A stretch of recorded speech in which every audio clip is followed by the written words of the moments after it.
Rieccoci a Primus Inter Pares, ospite il sindaco di Verona Flavio Tosi. Abbiamo fatto una chiacchierata importante per quanto riguarda la politica nazionale e abbiamo capito che sarà un bel 2017 per quanto riguarda la politica. Poi in Veneto ci sono le elezioni in città importanti come Verona, Padova, Belluno, capoluoghi di provincia, se non anche in altri piccoli paesi, però di un'importanza davvero per quanto riguarda nella città di Padova l'economia, se prendiamo Abano Terme. Allora andiamo a sentire i commercianti e sentiamo cosa dicono a Verona, come stanno, come non stanno, vediamo un po' il servizio.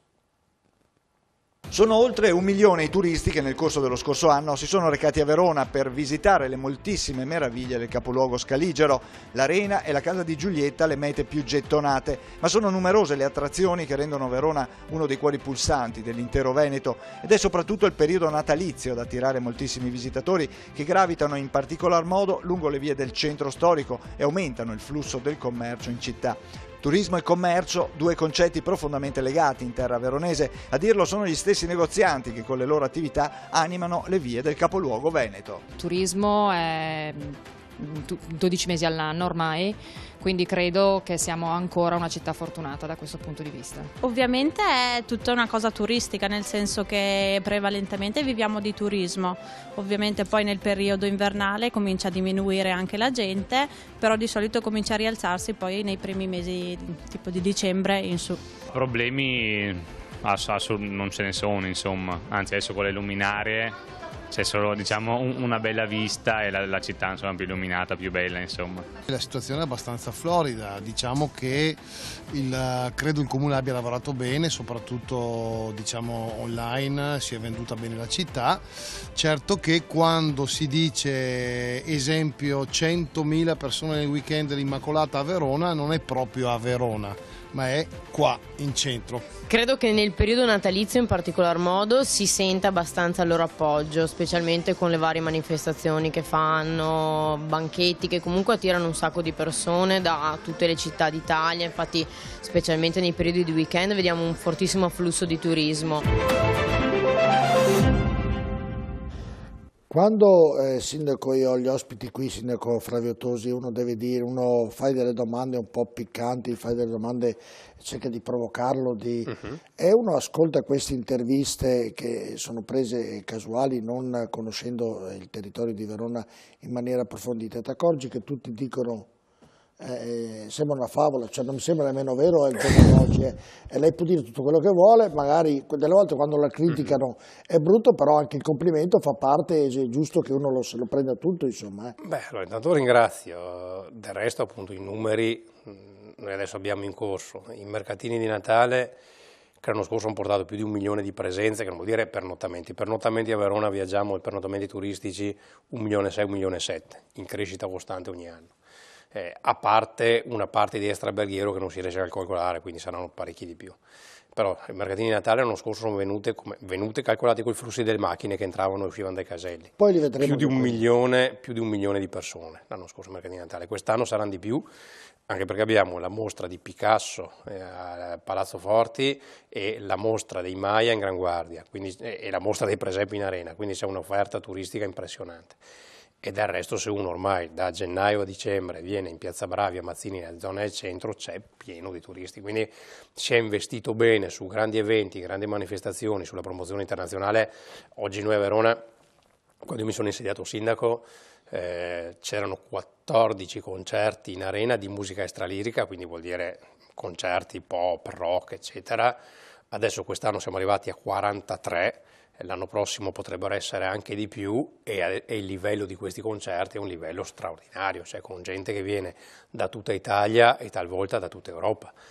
Quindi su questo devo dire l'amministrazione ha un merito, perché appunto ha investito bene le risorse, ha utilizzato bene la città e da un punto di vista turistico funziona tutto meravigliosamente. Sì, poi quando un negoziante ha detto in questa zona qui, ma a Verona quando prendi l'Arena, la parte centrale della città è una zona parecchio ampia, insomma, e quindi è una zona che soddisfa le esigenze di molti commercianti e di conseguenza hanno anche un utile economico importante. C'è un beneficio anche lì occupazionale, vuol dire posti di lavoro, tant'è che i parcheggi. Noi, ecco, una cosa che abbiamo fatto di sicuro durante questo mandato è stato aumentare di moltissimo l'offerta di parcheggi interrati, e sono quasi sempre tutti esauriti. Dobbiamo usare i parcheggi dello stadio, i parcheggi della fiera, perché i tanti, anche nuovi parcheggi che sono stati realizzati vicini al centro sono sempre pieni. Quindi dal punto di vista dell'indotto economico generato dal turismo è una situazione assolutamente ottimale. Sì, sicuramente è merito dell'amministrazione, ma in altre città non è così, magari Verona avrà qualcosina in più, però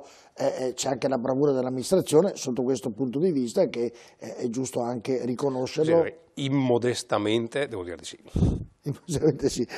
Senta, prima nel ragionamento che facevamo non ha mai menzionato la sicurezza. Si sta bene quindi anche da questo punto di vista a Verona? Allora, il paradiso terrestre non esiste, e quindi anche lì ci sono i problemi di sicurezza che ci sono anche in altre zone, però si è sempre investito moltissimo anche su quello, perché la gran parte delle assunzioni, poi c'è stato un periodo con la riforma delle province dove tutti gli enti locali hanno avuto praticamente un blocco totale delle assunzioni, però la gran parte delle assunzioni che abbiamo fatto e stiamo facendo anche adesso sono in agenti di polizia municipale, cioè cerchiamo di tenere alto il numero di agenti di polizia municipale.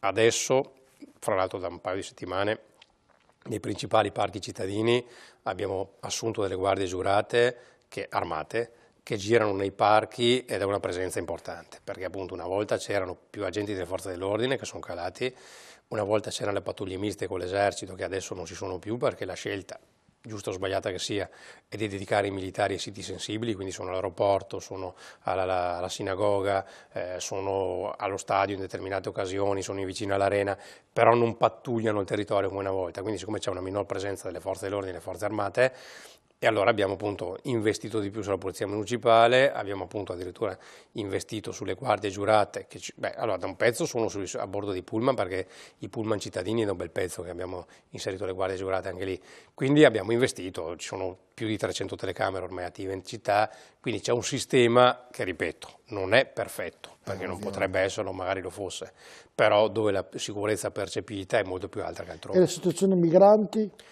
La situazione migranti è stata gestita con buonsenso e determinazione. Buonsenso vuol dire che non abbiamo fatto le barricate, anche perché se fai le barricate, come è successo in qualche altra città o comune, ottieni due risultati. Uno, che poi a quel punto potrebbe essere che il prefetto te li mette dove cavolo gli pare, perché dice siccome devo risolvere il problema li metto dove mi pare, e quindi magari in contrasto con l'amministrazione. Due, che se tu, sindaco di comune capoluogo, alzi le barricate, da qualche parte il problema si scarica, e quindi magari c'è un piccolo comune della provincia che se ne trova 1000, e quindi questo vuol dire scaricare la responsabilità anche su altri colleghi e su altri cittadini. Noi abbiamo accettato, noi a Verona gravitano sulla città un 3 o 4, fra il 3 e il 4 per 1000 della popolazione residente sono i cosiddetti profughi, dico cosiddetti perché una parte, anche probabilmente maggioritaria, sono clandestini. Però su una città di 260.000 abitanti, dove ci sono già oggi 40.000 stranieri regolarmente residenti, 900 profughi non sono quelli che fanno saltare l'equilibrio. Ripeto, con determinazione. Determinazione vuol dire che col prefetto c'è un accordo, che chi fa casino fuori dai centri dei percorsi di protezione, che chi ha comportamenti scorretti fuori dai percorsi di protezione, e quindi appunto nessuna tolleranza nei confronti di chi sgarra, e non deve essere ammessa la tolleranza, perché siccome sono persone che vengono mantenute dalla comunità si devono comportare bene. Abbiamo chiesto, e la cosa sta funzionando anche quella, che seppur col limite, e questo è sbagliato a livello governativo, che è solo su base volontaria, nessuno dovrebbe essere obbligatorio per tutti, ma su base volontaria parecchie decine di questi migranti si mettono a disposizione, e quindi tagliano l'erba lungo l'Adige, puliscono i giardini, danno una mano sulle strade, e quello insomma è percepito come segno positivo di integrazione, perché almeno uno è mantenuto dalla comunità ma restituisce qualcosa. Ripeto, il limite qual è? E qui sbaglia il governo da molti mesi, è di non rendere obbligatorio per tutti questo, cioè chi viene qua ed è capace di lavorare, se viene mantenuto a 30 euro al giorno di spese per la comunità, dovrebbe avere l'obbligo di lavorare 8 ore al giorno per la comunità che lo ospita. Senta, questi 900 sono dislocati in abitazioni diverse o sono aggregati abbastanza vicini tra di loro? Allora, c'è un grande centro che ne ospita 250-300 sulle colline veronesi ed è il punto più numeroso. Dopodiché il resto, la gran parte, sono dislocati a qualche decina, diverse decine, quindi non con concentrazioni fortissime in città. Ma perché? Perché appunto ci siamo parlati col prefetto, gli abbiamo detto noi non creiamo problemi politici ad arte, però vogliamo anche che la situazione venga gestita in maniera sensata. Senta, nel ragionamento che diceva prima, ha detto è il governo che non riesce a trovare una soluzione. Lei ha la medicina per aiutare il governo a trovarla questa soluzione? La soluzione doveva essere, uno, obbligare, e lo dico da uomo che ha responsabilità di governo a livello locale, ma che è quello che poi fece Maroni quando era ministro degli interni, il miglior ministro degli interni credo che si ricordi nella storia italiana, venne investito in pieno dalla crisi libica perché Gheddafi viene fatto fuori durante il governo Berlusconi. Maroni, ministro degli interni, e a quel punto disse, siccome c'è un'emergenza nazionale, o le regioni collaborano, e il Veneto rispose con Zaia in quell'occasione, nel dare una mano a gestire questa emergenza, altrimenti noi imporremo la soluzione. Ed è quello che si doveva fare questa volta, perché se in Italia oggi gli ospitati, a spese della comunità, ripeto, sono circa 150.000, che vuol dire il 2,5 per 1000 abitanti. Se il governo avesse detto ogni comune obbligatoriamente gestisce 2,5 migranti ogni 1000 abitanti, vuol dire che un comune di 1000 abitanti se ne trovava 2 o 3, un comune di 10.000 abitanti se ne trovava 20-25 e non comuni di 500 abitanti che se ne trovano 200, comuni di 2000 abitanti che se ne trovano 500.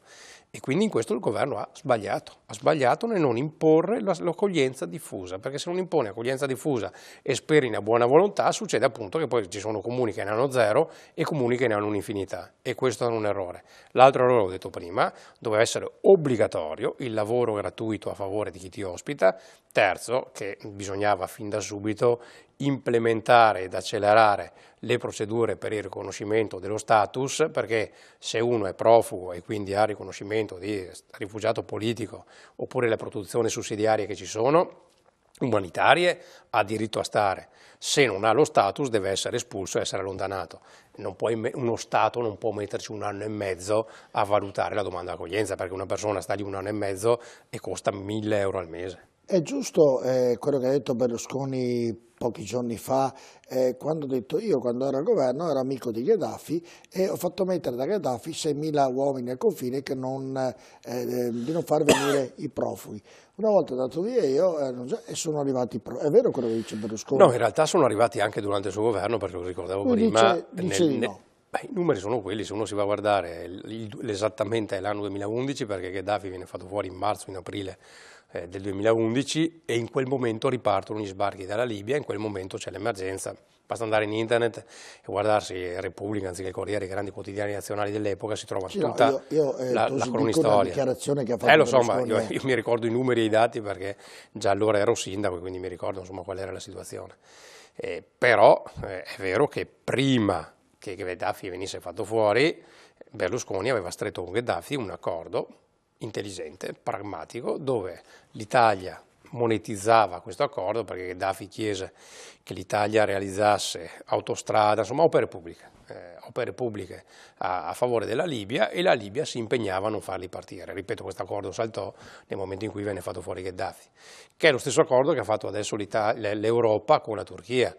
Qualcuno stigmatizza questo accordo, ma secondo me è un accordo corretto, perché è meglio dare 3 miliardi di euro alla Turchia che ritrovarsi l'Europa con 2 milioni di clandestini in più. Certo. E quindi è un accordo di buon senso, io ti pago e tu gestisci il flusso, che è la stessa cosa che si dovrebbe fare con la Libia adesso, fermo restando che siccome la Libia è ancora instabile perché non c'è un governo consolidato, c'è ancora la guerra con l'ISIS. La cosa che dovrebbe fare l'Italia, ripeto, opinione modesta di Flavio Tosi, noi abbiamo soldati in Libano, soldati in Afghanistan, soldati in Kosovo, quindi abbiamo soldati in varie missioni internazionali, sarebbero molto più utili utilizzati in Libia per stabilizzare la Libia, perché se stabilizza la Libia appunto puoi riprodurre quella situazione, ovvero sia bloccare le partenze dalla Libia, e soprattutto siccome la Libia quando diventerà stabile diventerà anche una fonte di lavori, perché comunque pragmaticamente quando la Libia verrà stabilizzata avrà bisogno della ricostruzione, e non è che non ha soldi, perché la Libia è uno dei più grandi produttori al mondo di petrolio. E quindi essere protagonisti della stabilizzazione della Libia vuol dire essere protagonisti anche della ricostruzione. Assolutamente. Berlusconi, Monti, Renzi, chi butta giù dalla torre? Monti. Perché? Monti perché mentre Berlusconi, lo diceva lui stesso, era difficile governare perché l'Italia è un paese poco governabile, perché a differenza del sindaco, il sindaco ha un mandato di 5 anni e se è capace lo esercita e pur con tutti i limiti della burocrazia dei poteri per decidere li ha. A livello di presidenza del Consiglio, lo diceva Berlusconi, l'ha ripetuto Renzi, i poteri sono limitati, tant'è che prima ci vorrà Berlusconi con la devolution, ci ha provato Renzi con questa riforma a fare delle riforme per rendere più governabile il paese, per dare più poteri a chi governa, e purtroppo è andata male allora, è andata male stavolta. Monti ha avuto... Ha iniziato bene Monti i primi mesi. Monti ha avuto un mandato straordinario perché Monti va al governo nel panico generale e quindi nel momento in cui potevi far passare qualsiasi cosa, tant'è che passa la Fornero a furor di popolo, la Fornero a onor del vero viene votata dall'80% del Parlamento con i soli voti contrari della Lega Nord e dell'Italia dei Valori, il resto la votano tutti la Fornero. Passa la riforma della ricostituzione più veloce della storia, relatori Giorgetti della Lega e adesso non mi ricordo più che altro, che è quella che introduce il vincolo dell'Europa nella Costituzione, perché adesso qualcuno ha contato Panzane dicendo che sarebbe stato introdotto con questa riforma. Il vincolo all'Europa del bilancio italiano, ovvero sia l'Italia se vuole far debito deve chiedere all'Europa, venne introdotto durante il governo Monti. Anche lì con un governo di salvezza nazionale, per questo dico butterei dalla torre Monti, perché? Perché Monti in quel momento lì poteva fare tutte le riforme importanti, poteva sistemare la giustizia, poteva sistemare la burocrazia, poteva mettere mano pesantissimamente alla spesa pubblica perché aveva un mandato totale, plebiscitario, perché appunto c'era lo spread a 570, le borse nel panico, il mercato nel panico, l'economia nel panico e quindi poteva far passare, come fece passare anche schifezze come la Fornero. E invece ha fatto appunto la Fornero, ha fatto la riforma della Costituzione e le altre grandi riforme che poteva portare a casa non le ha fatte. Ha fatto un bagno di sangue di tasse, quindi ha fatto una cosa nel momento in cui c'era un premier, appunto Mario Monti, che aveva un potere quasi illimitato, non ha esercitato quel potere, quindi giù dalla torre sicuramente Mario Monti. Perché la gente parecchia gente italiana definisce Renzi il figlio di Berlusconi, la continuità di Berlusconi, secondo lei? Ed è vero questo? Allora, Berlusconi stesso ha detto che da un punto di vista della capacità di comunicare Matteo Renzi gli assomiglia molto ed è vero, nel senso che Berlusconi è stato un grande comunicatore e a Matteo Renzi gli va riconosciuta una capacità comunicativa importante. E quindi è vera insomma questa... Beh, c'è una somiglianza fra i due e anche tutto sommato nel coraggio di essere uomini di governo, perché comunque quando governi, l'ho detto prima, da uomo di centrodestra, da uomo di opposizione, riconosco, perché noi abbiamo votato solo la fiducia del governo Renzi, solo la riforma del governo Renzi e non gli abbiamo mai votato la fiducia, però la forza di dire se passa la riforma sto qua, se non passa la riforma vado a casa e non passata la riforma dire ho perso vado a casa, è una cosa che gli va riconosciuta e anche Berlusconi aveva dei tratti da questo punto di vista, o Berlusconi dei tratti renziani o Renzi dei tratti berlusconiani. Mi piacerebbe fare il Presidente del Consiglio, Tosi. Allora, in un paese maggiormente governabile, tant'è che Renzi ha... No, lei lo deve prendere così com'è. No, ho capito. Allora, se lo prendi e ti assumi lo stesso mandato che si è assunto Renzi, di dire prendo in mano il governo del paese e provo a riformarlo, perché se non riformi le regole del gioco, sto paese qua non lo governi mai. La domanda non è casuale. Se Tosi va Presidente del Consiglio, riuscirebbe, stiamo giocando davvero a una favola, non succederà, io le auguro succeda, però se Tosi potrà comportarsi come si è comportato come sindaco di Verona? Secondo lei? Allora, diciamo che Tosi imposterebbe la cosa così come ha impostato la guida della città, ovvero sia dicendo le cose che si possono fare, non promettendo cose che non si possono fare, e provando a portarle a casa ed essendo conseguente, perché qualche volta mi è successo con la mia maggioranza a Verona, rarissimamente devo dire, ma in qualche raro caso c'è stata qualche tensione interna alla maggioranza rispetto al programma della città, ovvero sia qualcuno che diceva non sono più d'accordo e siccome il sindaco viene votato su un programma, ci sono state in 9 anni 2 occasioni nelle quali il sindaco ha detto alla sua maggioranza o questa cosa passa o si va a casa tutti, perché fa parte del programma della città. E quindi credo che per chi assume la responsabilità del governo del paese deve avere lo stesso tipo di atteggiamento. Va al governo, mette in cantiere le riforme, che sono la cosa più importante che si deve fare, perché questo serve all'Italia, e se la maggioranza di governo è coerente e porta a casa le riforme rispetto a quelle che sono state definite in programma elettorale, si governa. Se non si riesce a farlo, si va a casa. No, ma la domanda è che vivacchiare mai. No, mentre in una città il sindaco è bravo, lei è stato bravo nel farlo, in un governo ha molti franchi tiratori che le dicono sì davanti, le fanno le belle belline e poi dietro. Ecco, intendo, nella storia che io ho conosciuto della nazione Italia... No, ma è per quello che bisogna fare le riforme. Esatto, però nella storia, Tosi, che ho conosciuto della nazione Italia, non ho visto un Presidente del Consiglio amato. Cioè non amato di nome quello che c'ha, dico amato, voluto bene, rispettato, qualsiasi Presidente del Consiglio che va, fa un mese, due e poi... Più o meno, perché comunque Berlusconi ha avuto dei mandati, per esempio nelle elezioni politiche del 2008, Berlusconi stravince le elezioni politiche. Con la Lega. Sì, ho capito, e non ha cambiato nulla però. Ma perché? Perché purtroppo c'è un sistema che alla fine è al limite dell'ingovernabilità, perché comunque il Presidente del Consiglio ha poteri troppo limitati. L'ha sempre detto Berlusconi ed è una verità storica, che ci sia Berlusconi, che ci sia Renzi, che ci sia Bersani, che ci sia Letta, che ci sia chiunque, questo Paese ha un deficit da un punto di vista della governabilità, perché un sindaco ha dei poteri effettivi nella sua amministrazione comunale, un Presidente del Consiglio in Italia, anche figura forte, ha dei poteri limitati. Perché? Perché c'è un sistema romano di burocrazia ministeriale che è assolutamente insensato e quindi chi va a governare questo Paese la prima cosa che deve fare è cambiare le regole del gioco. Guardi, per dire, è detta da un uomo di centrodestra convinto come Flavio Tosi, quando si creò la Costituzione del 46... È un uomo di centrodestra? Decisamente. No, ma come mai si è messo in linea con un uomo di centrosinistra? No, la Renzi di sinistra è gran poco, direi che è molto di centro, direi che è molto di centro, è molto di centro e poco di sinistra Renzi, tant'è che appunto la sinistra ce l'ha contro. Però è segretario del PD. Ma ho condiviso la riforma che lo stesso Berlusconi ha condiviso, perché è una riforma che dà governabilità, tant'è che l'estrema sinistra, e questo mi ha rasserenato durante la campagna referendaria, l'estrema sinistra era tutta schieratissima per il no. Dicevo, se c'è una cosa che riconosco, che purtroppo lì si sbagliò, ma si parla di 70 anni fa, quando ci fu il confronto sulla questa Costituzione scritta nel 1946, la posizione dei comunisti era una Camera e no Corte Costituzionale, ovvero sia potere al popolo attraverso il Parlamento.